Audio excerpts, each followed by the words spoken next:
High, এটা হচ্ছে day 13 of my 15 days challenge.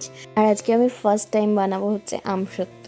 আজকেও আমি অনেকটা দেরি করে ঘুম থেকে উঠেছি, তাই ফার্স্টেই আমি ব্রেকফাস্ট করে নিয়েছি। আজকে ছিল হচ্ছে পরোটা, ছোলার ডাল আর আম।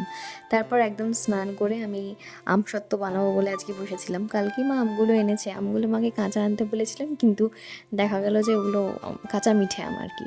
তো আমি ওগুলোকে কেটে আগে সেদ্ধ বসিয়ে দিয়েছি। আর এদিকে আমি মশলা নিয়েছিলাম হচ্ছে, আমার কাছে যেহেতু চিলি ফ্লেক্স ছিল না, তাই আমি শুকনো লঙ্কাকে পুড়িয়ে গুঁড়ো করে নিয়েছি হাত দিয়ে।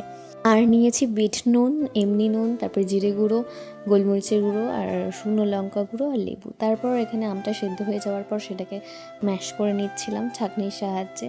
তারপর ওই আমের যে পিউরিটা ওটা আর কি একটু কড়াই সর্ষের তেল দিয়ে দিয়েছিলাম, দিয়ে নাড়ছিলাম। তারপর এমনি নুন, বিট নুন যে মশলাগুলো আমি নিয়েছিলাম সেগুলো সব ওর মধ্যে দিয়ে দিয়েছি।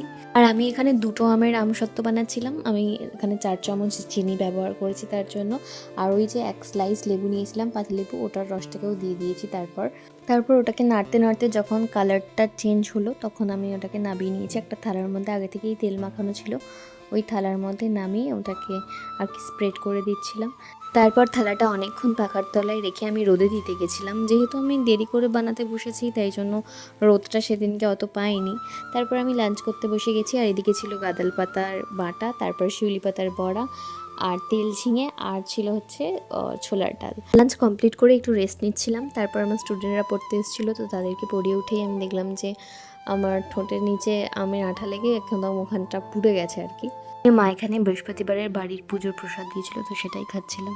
আমি এখানে বুদ্ধদেব গুহর একটা গল্পের বই পড়ছিলাম হেমন্ত বেলায়। নিয়ে মা আমসত্ত্বটা নিয়ে এলো, তখন আমার একটুখানি খাওয়া অলরেডি হয়ে গেছে। আবার রাত্রি ডিনারের জন্য এখান থেকে আমি আমসত্ত্ব একটু কেটে নিচ্ছিলাম, এখনও তৈরি হয়নি, তাতেই খেয়ে নিচ্ছি। আর আজকে ডিনারে ছিল হচ্ছে বেগুনি আর সজনে ডাঁটার একটা তরকারি।